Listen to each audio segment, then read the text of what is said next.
साथियों नमस्कार। Teachers academy online coaching institute से मैं हूं अंबरीश शुक्ला। आप सबका बेहद स्वागत है आपके अपने चाहते संस्थान में। साथियों, एक प्रश्न आपके सामने हमेशा आता है कि कोई रस है और उस रस के साथ क्या क्या घटनाएं होती हैं, उसके तत्व कौन से हैं। ये परीक्षाओं में पूछा जाने वाला सबसे अधिक प्रश्न है। आज मैं बात करने वाला हूं अनुभव की। जी हां, आप जान रहे हैं कि रस के स्थायी अवयव कितने हैं, मुख्य अवयव कितने हैं, कुल अवयव कितने हैं। विभाव, अनुभव, संचारी भाव और अस्थायी भाव। इसमें आज हम चर्चा करने वाले हैं अनुभावों की। अनुभाव में दो शब्द बने हुए हैं मिलकर। तो एक तो आपका मिला हुआ है अनु और दूसरा है भाव।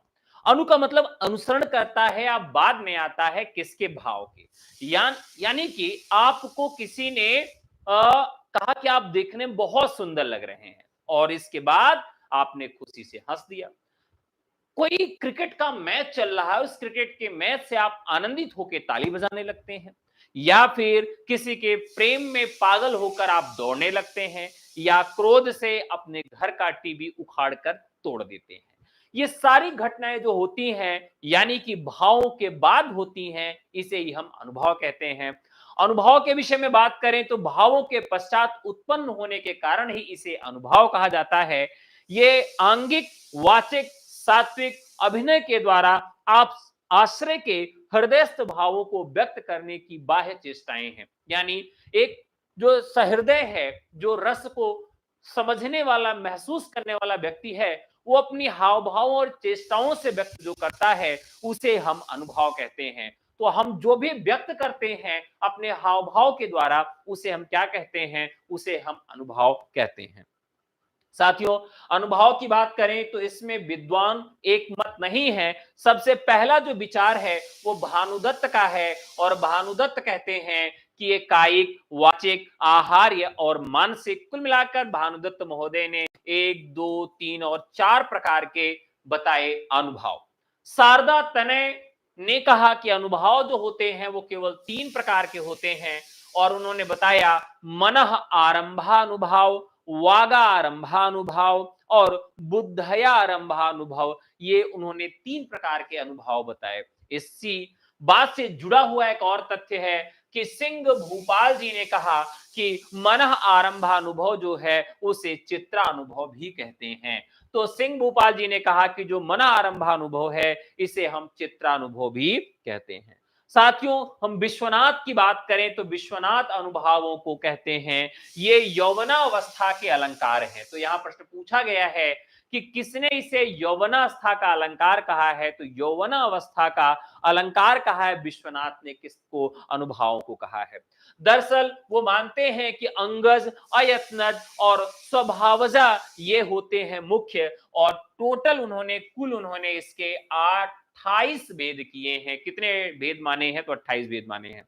धनंजय की बात करें तो धनंजय महोदय ने कहा कि स्त्रियों के 20 अलंकार होते हैं।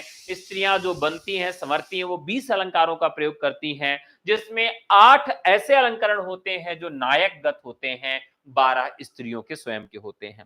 अयत्नज का मतलब होता है कि बिना यत्न किए जो घटनाएं हो जाती हैं, जिसपे हमारा काबू नहीं होता है, उसे हम अयत्नज कहते हैं। जैसे पसीना आ जाना, मान लीजिए प्रेम में है आप किसी के, तो वो आपके सामने एकाएक आ जाए तो आपको पसीना आ जाए, या आपने जो सोचा ही नहीं था वो एकाएक आपके सामने आ जाए, वो ऐसी घटना घटित हो जाए। आंसू बहने लगे तो आंसू बहना, स्वेद यानी पसीना आना, ये सब क्या है, ये आपके बस में नहीं है, ये अयत्नज है। तो जो आपके बस में नहीं है उसे हम अयत्नज कहते हैं। तो अयत्नज में शोभा, कांति, दीप्ति, माधुर्य, प्रगल्भता और औदार्य और धैर्य, इसको अयत्नज के अंतर्गत रखा गया। और शारदा तनय जी ने मानसानुभा अनुभव को जो है अयत्नज माना है।